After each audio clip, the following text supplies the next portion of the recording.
30 रुपए। 10,000 का हो गया 300 रुपए। 1 लाख का हो गया 3,000 रुपए। ये हो गया 3 रुपए सैकड़े के हिसाब से। अब सामने वाला पैसा दे रहा है 2 रुपए सैकड़े के हिसाब से, तो क्या करोगे अपने 2-2 का चलता रहेगा।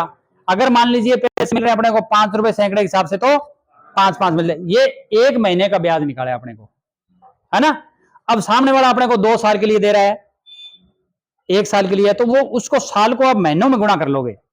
बताई दिया वो तो 1 महीने में, 1 साल में 12 महीने होते हैं। जैसे मान लीजिए कोई कहता है भी हम तो आपको जो है 1.5 साल के लिए देंगे, पैसे लिए तो 1.5 साल के महीने बना लेंगे। 1 साल के 12 महीने हो गए और आधे साल के 6 महीने हो गए, तो 12 और 6 18। अब 1 साल का 1 महीने का ब्याज मान लीजिए 3 रुपए के हिसाब से 3,000 आ रहा है, तो उसको क्या करेंगे अपने 18 महीने से गुणा कर लोगे, तो 18 तिये 54। तो 1 लाख का ब्याज कितना हो गया 18 महीने का 54,000 रुपए। तो अब इसको कैसे समझेंगे, 1,54,000 रुपए ब्याज हो गया। ये इस तरह से आप इसको मल्टीप्लाई करना है। अब ये बात क्लियर होगी सबके। ये बात हो गई एक व्यवहारिक ब्याज की जो अपने करते हैं। चक्रवर्ती ब्याज की बात थी, वो मैंने आपको अलग से बता दी। चक्रवर्ती ब्याज के अंदर क्या होगा कि जैसे 1 महीने का ब्याज बना 3 रुपए सैकड़े के हिसाब से 1,03,000 रुपए हो गए। तो पहले ब्याज पहले महीने अपने को लगा 1 लाख पे, तो ब्याज कितना लगा 3,000 रुपए। दूसरे महीने पे चक्रवर्ती ब्याज लगेगा तो वो 1,03,000 पे लगेगा, 1,03,000 पे लगेगा। फिर उससे अगले तीसरे महीने पे आ जाइए। अब दूसरे महीने ब्याज लग गया 1,03,000 पे। अब तीसरे महीने आएंगे, तीसरे महीने पे भी अपने फिर जो 1,03,000 प्लस में जो 1 महीने का ब्याज और बढ़ेगा। मान लीजिए 3,000 तो नहीं बढ़ेगा क्योंकि थोड़ा ऊपर जाएगा ना, तो मान लीजिए 31 रुपए बन गया या 32 रुपए बन गया, तो फिर कितना हो गया 1,03,000 प्लस में 32, मतलब 1,06,200 रुपए। तीसरे महीने ब्याज बनेगा 1,06,200 रुपए पे। फिर चौथे महीने ब्याज बनेगा वो फिर और जोड़ लीजिए, मतलब 3200 का ब्याज उम्मीद करते हैं कि 34 हो गया, 35 हो गया। तो फिर चौथे महीने जो है वो उसमें 35 और जोड़ोगे तो 1,06,000 या 9 लगभग 1,10,000 मान लीजिए, 1,10,000 पे ये चक्रवर्ती ब्याज होता है। जो चक्रवर्ती ब्याज जो है ब्याज पे ब्याज, ब्याज पे ब्याज, उसको चक्रवर्ती ब्याज बोलते हैं। वो उस तरह से चलता है। अब जो ये गाड़ी वाली जो बताई थी ये आपके समझ में आ गई होगी, ईएमआई कितनी है। अगर अब इसको मैंने मल्टीप्लाई करके बता दिया ना, भी इसमें दिया था 5 लाख रुपए गाड़ी थी, 1 लाख रुपए डाउन पेमेंट आ गया आपको, तो 1 लाख रुपए डाउन पेमेंट आने के बाद में पीछे पैसे कितने बचे 4 लाख रुपए। अब 4 लाख रुपए के कंपनी ने ये अपने से शर्त की कि आपको 5 साल के लिए हम ब्याज पे देंगे। तो 5 साल को ब्याज पे देंगे तो 5 साल के महीने कितने हो गए 60 महीने निकालने होंगे आपको, वरना ईयर में बैठेगा नहीं। तो 60 महीने हो गए, आप अलग से लिख लेंगे 60 महीने।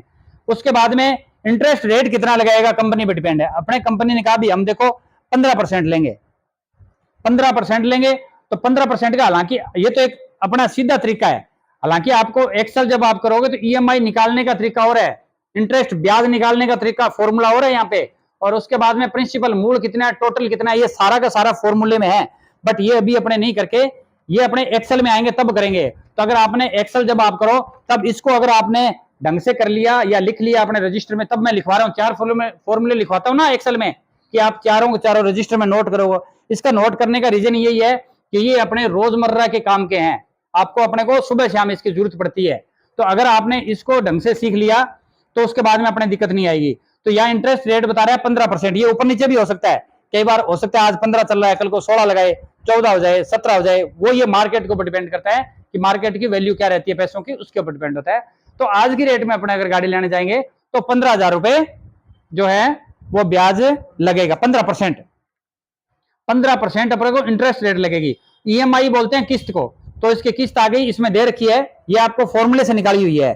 तो ये आप बढ़िया तरीके से, पहले तो हम यहाँ पीसी में करवाते हैं, यहाँ करके देखें, उसके बाद में आप अपने रजिस्टर में नोट करेंगे ताकि अपने याद रहे उसके बाद में भी कि किस तरह से ईएमआई निकाली जाती है। तो इसमें जो है आपके ये भी समझ में आ गया, अभी अपने लास्ट में ब्याज कितना जमा करवाएंगे, टोटल उसको कंपनी में कितने दे देंगे, 5,70,000 रुपए जमा हो जाएंगे। अपना मूल कितना है 4 लाख रुपए, ब्याज कितना दे दिया 1,70,000 रुपए, 1,70,000 रुपए कंपनी को अपने ब्याज दिया है। अब उसके बाद में गाड़ी की कीमत क्या हो जाएगी 5 साल बाद में आधी आ जाएगी, 2.5 हो जाएगी। तो अपने मूल जो सामान था या गाड़ी थी वो कितने रुपए की होगी? 2.5 लाख की। 2.5 लाख का तेल फूंक देंगे 5 सालों में वो अलग बात है, वो तो फिर अपने को करना ही पड़ेगा ना। तो कहने का भाव है कि 2.5 लाख की गाड़ी हो जाएगी, कीमत वो तो घटेगी और उधर बढ़ जाएगी। तो वो जो है अपने टोटल जाके ये होगा, तब जाके इस तरह से होगा। अब इस तरह से आपके जो है ब्याज करने की गणना अपने निकाल सकते हैं कि किस तरह से अपने ब्याज को निकाला जाता है।